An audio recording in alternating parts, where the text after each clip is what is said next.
எங்க அது வந்து பயமுடி ஷட் அப் ஒரு பெரிய மனுஷன் பேசிட்டு இருக்கு குறுக்க பேசிட்டு இருக்க சுமாரு அது வந்து காயத்ரி நாம யாருமே ஜோசியம் பார்க்கலன்னா ஜோசியக்காரன் எப்படி பழைப்பா அவன் எப்படி சாப்பிடுவான் அவன் புள்ள குட்டிக்கெல்லாம் எப்படி சோறு போடுவான் நாமளே கை விட்டா அவன் எப்படி குடும்பம் நடத்துவான் கொஞ்சமாவது நமக்கு மனிதாபிமானம் வேணா அது மட்டும் இல்ல காயத்ரி நீ கஷ்டப்படுறதை என்னால கண் கூட பார்க்க முடியல ஜோசிகார வேற நீ நல்லா இருக்கணும்னா இந்த மாதிரி பஞ்ச பிரதேசங்களுக்கு நீ சாப்பாடு போடணும் அப்பதான் புண்ணியம் வரும்னு சொன்னா இவங்களெல்லாம் தெருவா வீதி வீதியா சொந்த ஹோட்டல்ல சாப்பிடுறாங்களா ஹோட்டல்ல உட்காந்து சாப்பிடுறவங்களடி ஹோட்டல்ல சாப்பிட்டுட்டு வெளியில வரவங்க கிட்ட ஹோட்டலுக்கு வெளியில நின்று பிச்சை எடுக்கிறவடி யாரு இவங்களெல்லாம் பார்த்தா பஞ்சத்துல அடிப்பட்ட மாதிரி தெரியறாங்களா எது 10 ஆள் சாப்பாட்டா ஒத்தாள் சாப்பிட்டு வளர்ந்த மாதிரி இருக்காங்க உடம்ப பார்த்து சொல்றியா வெறும் ஊழச்சதை வெறும் காத்து தாண்டி காயமே இது பொய்யடா வெறும் காற்றடைத்த பையடான்னு நீ பாட்டு கேட்டதில்ல அதுக்கு சரியான உதாரணம் இவன் தான் நீ வேணா பாரு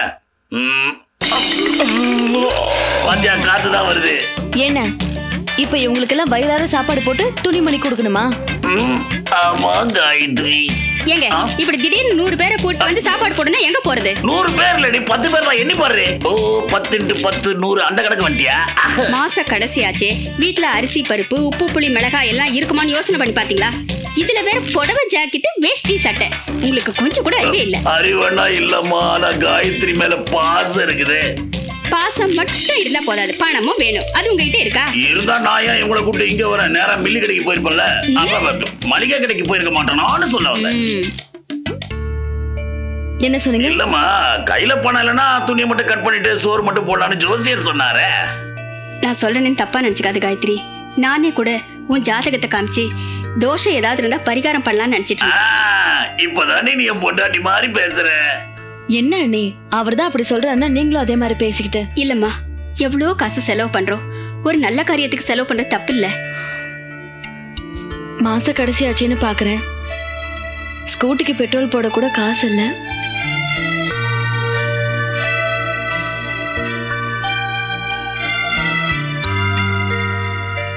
இதுல 100 ரூபாய் இருக்கு ஐயோ பத்தாது ஒரு 50 ரூபாய் போட்டு கொடுமா சொல்லு அவ்வளவுதான் இருக்கு மீதி காசுக்கு கடன் சொல்லி சமாளிச்சுக்கோங்க ஆபீஸ்க்கு லேட் ஆச்சு காயத்ரி அதுக்குள்ள ஆபீஸ் கிளம்புறேங்க ஏன் இல்ல உனக்கு ஒரு நல்ல காரியம் வீட்டுல நடக்கும்போது நீ இல்லாம போனா அவ்வளவு நல்லா இருக்காதுன்னு தான் சொன்னேன் நான் இங்க இருந்து இவங்க சாப்பிடறதெல்லாம் வேடிக்கை பார்க்க சொல்றீங்களா அதுக்கு இல்ல காயத்ரி இந்த அன்பான அழகான அருமையான அன்னதான பெரும் விழாவை உன் அன்பு கரங்களால தொடங்கி வச்சுட்டு போனா நல்லா இருக்குமேன்னு சொல்ல வந்தேன் என் மேலதான் உங்களுக்கு பேரன்பும் பெரும் பாசமும் இருக்கு ஏன் சார்பா நீங்களே ஆரம்பிச்சு நீங்களே முடிச்சு வச்சிருங்க வரேன் சரிம்மா சும்மா சொல்லக்கூடாது என்னதான் முறைச்சாலும் என் தங்கச்சி தான் பாத்தில துட்டை கொடுத்துட்டு போறா சரி சீக்கிரம் வேலையை ஆரம்பி நீங்க இவங்க எல்லாம் கூட்டிட்டு வெளியே போயிட்டு 2 மணிக்கு வாங்க அதுக்குள்ள நான் சமைச்சு வைக்கிறேன் எதுக்கு நாங்க வெளியில போயிட்டு 2 மணிக்கு இங்க வரணும் ஆமா நான் கடைக்கு போய் அரிசி பருப்பு எல்லாம் வாங்கிட்டு வர வேண்டாமா தாராளமா போயிட்டு வா நாங்க வீட்லயே இருந்துக்கிறோம் வீடு எங்கேயும் போகாது வீடு எங்கேயும் போகாது வீட்ல இருக்கிற பொருள் எல்லாம் போயிடும் அடி பாவி இந்த தூய உள்ளங்களை பார்த்தா சந்தேகப்படுற சச்சா நான் அவங்கள சொல்லுங்க உங்களை தான் சொல்றேன் தாலி கட்ட புருஷனையே சந்தேகப்படுறியா நீ நல்லா இருப்பியா சரி நீ போகாத நான் போயிட்டு வரேன் இருங்க இந்த காசு மளிகை கடைக்கு தான் போகுமா ஏன் அப்படி கேக்குற இல்ல நீங்க ஏற்கனவே ஸ்கூல் ஃபீஸ் கட்டின லட்சம் தெரியுமே அவமானம் இந்த தியாகுக்கு வெற்றிகரமான அவமானம் இந்த வச்சுங்க எப்பா வாங்கப்பா அப்படியே பார்க்குக்கு போய் பராக் பார்த்துட்டு இருக்கலாம் வாங்க ஐயோ எல்லாம் என் விதி ஐயா அடிக்காதீங்க ஐயா ஐயா ஐயா ஐயா அடிக்காதீங்க ஐயா ஐயா எனக்கு எதுவும் தெரியாதுயா ஐயா அடிக்காதீங்க சொல்லுடா சொல்லு அம்மா காயத்ரியை கொலை பண்ண சொல்லி அனுப்புறது யாரடா சொல்லு எதுவும் இல்லையா எனக்கு எதுவுமே தெரியாதுயா சொன்னா நம்புங்க ஐயா சொல்லுடா சொல்லுடா ஐயோ உங்கட வந்த மீதி 2 பேர் எங்கடா ஐயா சொன்னா நம்புங்கய்யா அப்படி எதுவுமே இல்லையா எனக்கு எதுவுமே தெரியாதுயா ஐயா நம்புங்கய்யா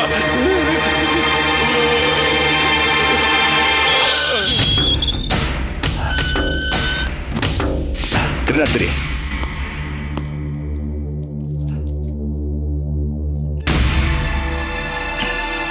என்னங்கய்யா வாயை திறந்தானா வாயை திறக்கிறான் ஆனா பொய்யா தான் வெளியே வருது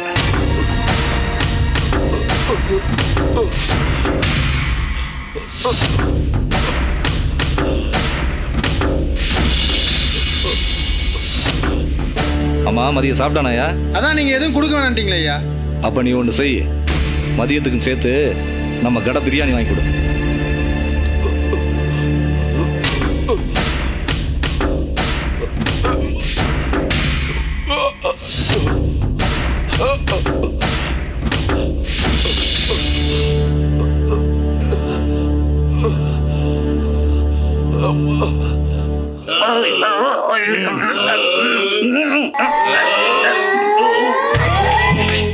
நிறுத்துக்கடா பாத்ரா. எப்பா வீடு இடிஞ்சு உழுதுற போகுது. என்ன நண்பனே, தூக்கம் வருதா? வராதா பின்ன? கழுத்து வரைக்கும் தின்னாலே மயக்கம் வரும், மூக்கு வரைக்கும் தின்னா தூக்கம் தான் வரும். பாத்துப்பா, நிரந்தரமா தூங்கிடாத.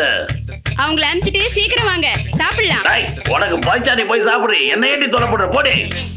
முக்கியமான கலெக்ஷனே இனிமேதான் இருக்கு. நீங்கெல்லாம் பணத்தை எடுங்க எடுங்க எடுங்க. இரு 15 ரூபா பேசி 10 ரூபா தரீங்க, என்ன அர்த்தம் அது? நான் இழிச்ச வேணா? மரியாதையா 15 ரூபா எடுங்க. ஹோட்டல்ல ஃபுல் மீல்ஸ் 30 ரூபா தெரியல. 5 ரூபாய் சொன்னது வாஸ்தவம் தான். ஆனா இப்ப 10 ரூபாய் தான் தர முடியும். அதான் ஏன்னு கேக்குறேன். ஏன்னா வந்ததும் சாப்பாடு போடாம பார்க்ல காக்க வச்சல, அதான் வெயிட்டிங் சார்ஜ் 5 ரூபாய். அட பாவீங்களா, காசை கழிக்க என்னென்ன காரணம்லாம் சொல்றானுங்க பாருங்க. அதெல்லாம் முடியாது. இப்ப 15 ரூபா கொடுனா 15 ரூபா கொடுத்தாகணும், இல்ல நான் சுப்ரீம் கோர்ட்டுக்கு போவேன். ஏன் அவ்வளவு தூரம் போறீங்க? உங்க தங்கச்சி எங்க வேலை பாக்குறாங்கன்னு சொல்லுங்க, நியாயத்தை அவங்க கிட்ட கேட்கலாம். அட பாவீங்களா, அஸ்திவாரத்துக்கே அணுகுண்டு வைக்க பாக்குறீங்களே, நீங்களாம் உருப்பிடுவீங்களா? சரி சரி, கொடுக்கறத கொடுத்துட்டு போங்க. குடியா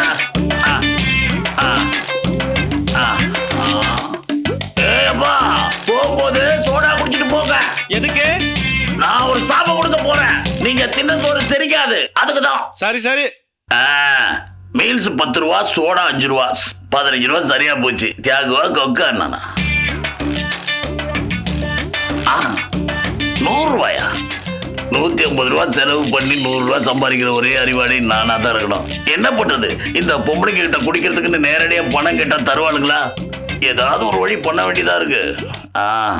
என்னங்க சாப்பிட வாங்க. கடைக்கு போயிட்டு வந்து சாப்பிட போடி.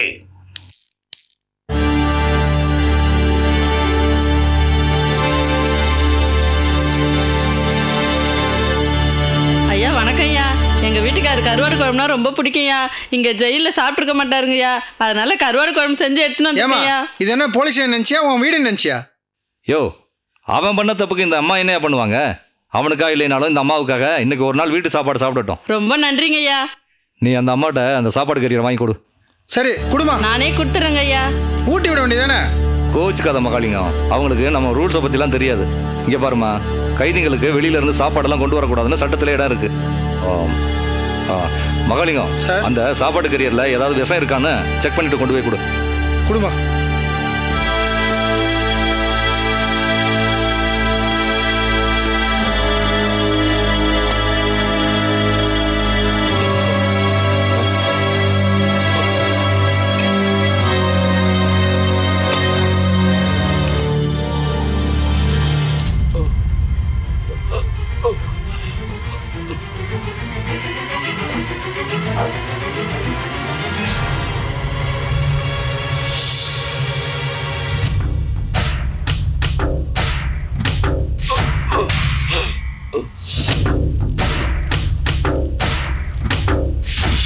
நீ எதுக்கும் கவலைப்படாத, நான் பாத்துக்கிறேன். தைரியமா இரு, உனக்கு வேண்டியதெல்லாம் உன்னை தேடி வரும்.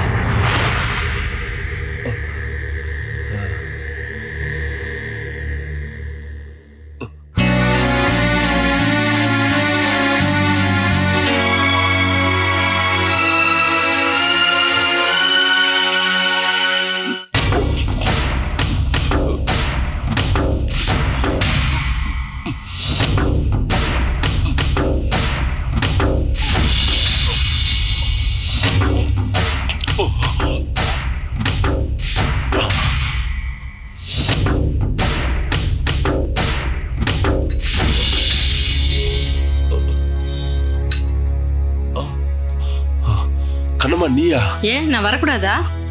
இந்த இடத்துக்கு நீ எப்படி? ஐயாவாலதான். ஐயாவா? அவர் எப்படி ஒன்ன? ஆமா, ஐயா மனசு வச்சா எதுவும் நடக்குன்னு உனக்கு தெரியாதா? கொடுத்துட்டு சீக்கிரமாமா. வந்துடுறேங்க ஐயா, சாப்பிடுங்க. சரி,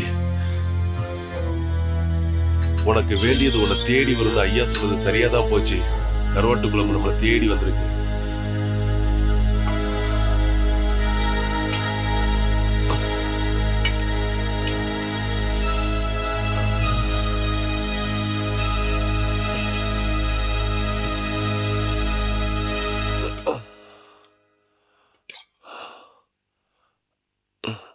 என்னை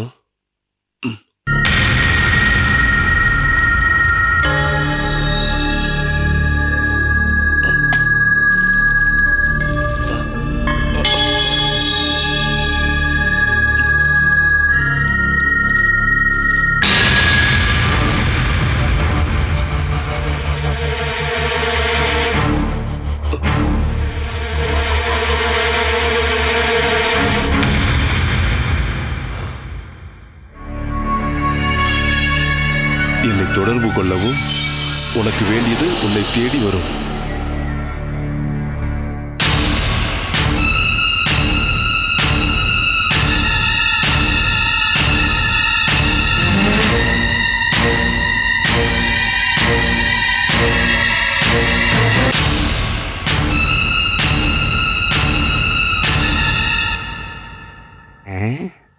அப்படி என்னத்தை தான் பார்க்குறான்னு தெரியல ஐயா.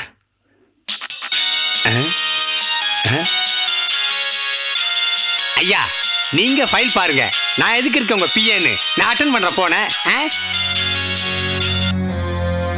ஹலோ ஐயா, நான் கபிலன் பேசுறேன் ஐயா. யாரு? கம்பன் பேசுறீங்களா? இல்லைங்க ஐயா, நான் தான் கபிலன். கபிலனா? அதான் அந்த காயத்ரியை கொல்ல சொல்லி அனுப்புறீங்களா ஐயா, அந்த கபிலன் ஐயா. ஓ அந்த கபிலனா? ஒரு நிமிஷம் ஐயா கிட்ட கொடுக்குறேன். ஐயா கபிலங்க ஐயா. கபிலனா? அவன் எப்படி தெரியலங்க ஐயா, நீங்க நினைச்சுக்கிட்டு என்ன 100 தடவை ஐயா ஐயான்னு கூப்பிடுறான். ஐயோ ஐயோ. ஹலோ ஐயா. ஐயா யார் போன்ல இருந்தா பேசுறேன்? உங்க போன்ல இருந்தாங்க பேசுறேன். என் போன்ல இருந்தா? டேய், நான் என் போன்ல இருந்தா பேசிக்கிட்டு இருக்கேன். அதான் கண்ணம்மாட்ட கொடுத்து விட்டீங்களே, அந்த போன்ல இருந்தா பேசிட்டு இருக்கேன். என்னது? கண்ணம்மா கிட்ட கொடுத்து விட்டுனா? என்னடா வளர்ற? கண்ணம்மா யாரு? என் பொண்டாட்டிங்கய்யா. இத பாரு, எனக்கு ஒன்னும் புரியல. இப்ப நீ எங்க இருந்து பேசுற? லாக்கப்ல இருந்தியா? லாக்கப்ல இருந்தா? இன்னும் நீ தப்பிக்கலையா? நீங்க தான் தைரியமா இருந்து கடிதாசி போட்டீங்களையா? என்னது? நான் கடிதாசி போட்டனா? இதுல ஏதோ வில்லங்க இருக்கு. கட் பண்றேன்.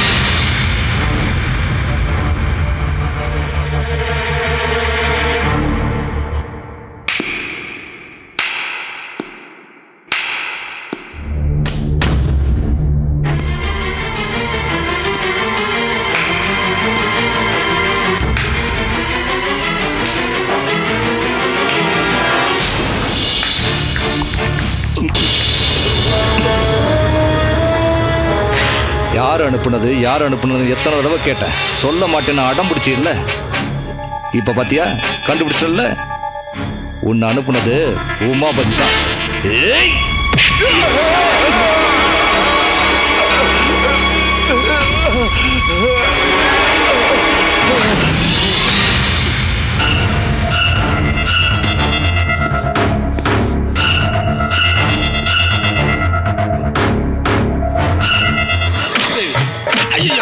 ஐயா அடிக்காதீங்க, வலிக்குது. அம்மா சொன்னா கேளுங்க. அம்மா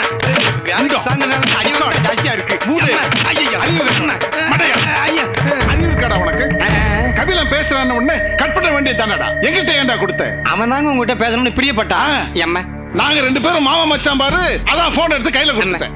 உன்னை என்ன பண்ண தகும்? ஐயோ டேய், போன் அடிச்சது நான் தானே எடுக்க போனேன். பெரிய எஜமான விசுவாசம். நான் எடுத்து பேசுறேன்னு பேசி இப்ப என்ன போலீஸ்ல மாட்டி விட்டுட்டியாடா. நாளைக்கு வேற ஹாஸ்பிட்டல் கேஸ்ல தீர்ப்பு. இப்ப என்ன சிக்கல் வரப்போதோ தெரியலையே. மறுபடியும் இந்த இளவு அடிக்குதே. என்னடா பாக்குற? எடுத்து பேச வேண்டியது தானே. சரிங்க ஐயா. அம்மா அம்மா ரகம்பலி ஏன் கண்டுபிடிச்சாரு தெரியல. தண்ட சம்பளத்துக்கு சரிங்க ஐயா. ஹலோ, யார் பேசுறது? அவர் மாமா பேசுறாரு. மாமாவா? மாமா பேசுறாரா? ஹலோ வணக்கம் மிஸ்டர் உமாபதி, நான் இன்ஸ்பெக்டர் ராம்குமார் பேசுறேன். கபிலன் மூலமா நான் வச்ச பொறியில எவ்வளவு அழகா சிக்கிட்டீங்க பாத்தீங்களா? மாமா ஏதாவது அசிங்கமா பேசியிருக்காரு. கபிலன் போன் பண்ண அதே நம்பர்ல இருந்து தான் நான் உங்ககிட்ட பேசிக்கிட்டு இருக்கேன். அது கூட தெரியாம நீங்க என்கிட்ட பேசிக்கிட்டு இருக்கீங்க. என்ன பண்றது, அவ்வளவு டென்ஷன். என்னங்க ஐயா? கபிலன் போன் பண்ண அதே நம்பர்ல இருந்து போன் வந்திருக்கு. அத கூட பார்க்காம எடுத்து பேசுற. நம்பர் பார்க்காம எடுத்து பேச சொன்னா கபிலனே பின்னாடி இருந்து ஆபரேட் பண்ணது நான் தான் போலீஸுக்கு தெரிஞ்சு போச்சு. இப்ப என்ன பண்றதுன்னு தெரியல. முதல்ல நம்ம வக்கீல் போன் போட்டு வர சொல்லிட்டேன். நான் நேர்லயே போய் சொல்லிட்டு வந்துடுறேங்க. போனால எவ்வளவு இம்சையா இருக்குடா.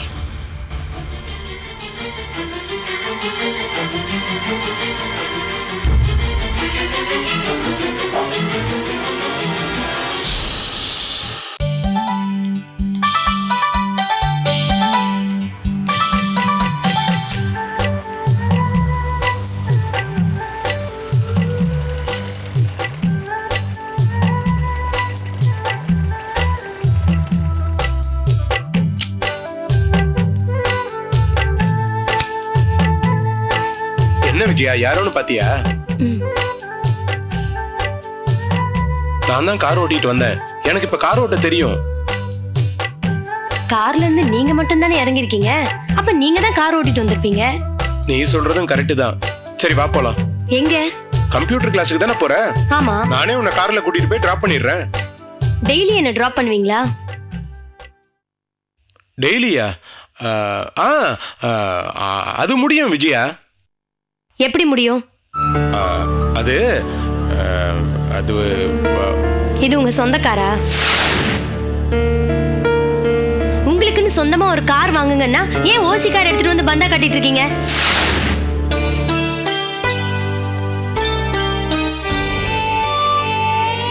இன்னைக்கு நீங்க கூப்பிட்டீங்க, நான் கார்ல வந்தா நாளைக்கு நான் எப்படி போவேன்? நடந்தா? இங்க பாருங்க மாமா, நடந்து போறவன் பைக்ல போலாம், பைக்ல போறவன் கார்ல போலாம், கார்ல போறவன் திருப்பி பைக்ல போனாலே அசிங்கம்னு நினைக்கிறவனா? இன்னைக்கு நான் உங்க கூட கார்ல வந்துட்டு நாளைக்கு நான் நடந்து போனா அது இன்னும் அசிங்கம். என்னை பொறுத்த வரைக்கும் ஸ்டேட்டஸ்க்கு மேல போக கூடாது. அப்படி மேல போயிட்டா கீழே இறங்க கூடாது. நீங்க சொந்தமா ஒரு கார் வாங்கிட்டு விஜயா வான்னு என்ன கூப்பிடுங்க, அப்ப நான் வரேன். இப்படி ஓசி கார் எடுத்துட்டு வந்து என்ன கூப்பிட்டீங்கன்னா நான் என்னைக்குமே வரமாட்டேன். இல்ல விஜயா, நீ ஆசைப்பட்டியே, உனக்கு பிடிக்குமேனு தான். நான் ஆசைப்படுறதெல்லாம் உங்களால வாங்கி தர முடியுமா? சொல்லுங்க மாமா. முடியும் விஜயா, உனக்காக எது வேணாலும். சும்மா பேசாதீங்க மாமா. உங்களுக்குன்னு சொந்தமா ஒரு கார் வாங்க சொன்னா ஓசி கார் எடுத்துட்டு வந்திருக்கீங்க. இந்த மாதிரி தான் இருக்கும். தகுதிக்கு தகுந்த மாதிரி நாம ஆசைப்படணும்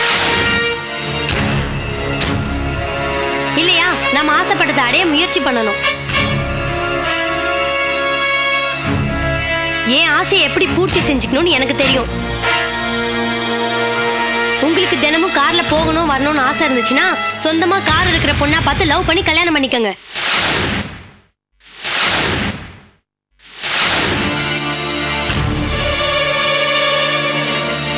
இதை நான் எதுக்கு சொல்றேன்னா, ஒண்ணு நம்ம ஆசைப்பட்ட பொருள் நம்ம கிட்ட இருக்கணும், இல்லையா நாம ஆசைப்படுறவங்க கிட்ட நாம ஆசைப்பட்ட பொருள் இருக்கணும். புரியுதா?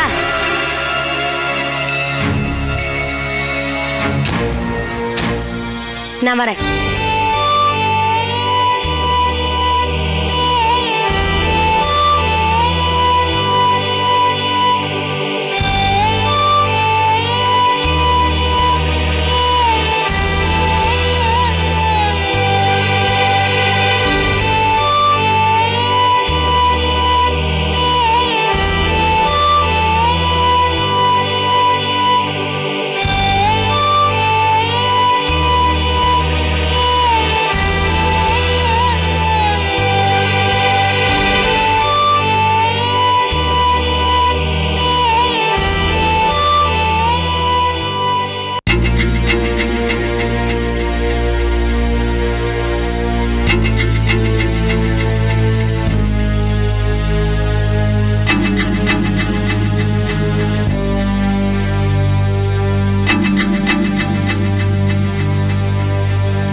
அவசரமா வர சொன்னீங்களாமே, என்ன விஷயம்?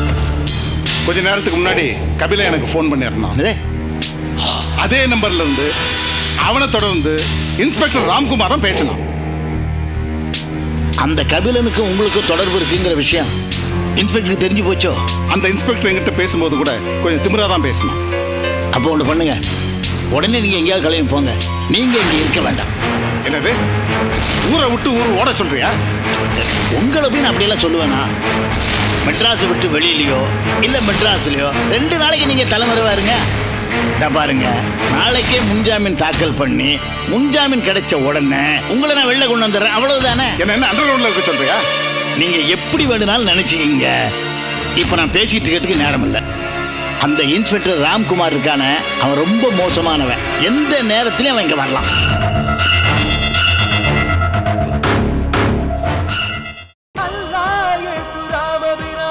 அனைவரும் கைகள் குலுக்கட்டும். இளைஞரே இளைஞரே புதுயுகமே நீ. இனி இந்த பூமியின் சரித்திரம் நீ. யுகம் யுகம் புது யுகம் யுகம். உயிரை சுமந்தோம், புது யுகம் ஒன்றை பூமியில் படைக்க இளைஞர்கள் எழுந்தோம். யுகம் யுகம் புது யுகம் யுகம். சிறகை பிரித்தோம், புது யுகம் ஒன்றை பூமியில் படைக்க பயணத்தை தொடர்ந்தோம். யுகம் யுகம் புது யுகம் யுகம். இளைஞர்கள் நடந்தால் இமயமும் நகரும், வெற்றியின் கதவுகள் விரைவினில் திறக்கும். இளைஞனின் கரங்கள் பூமியை சுமக்கும், அவனது விழியினில் வெளிச்சங்கள் கிடைக்கும்.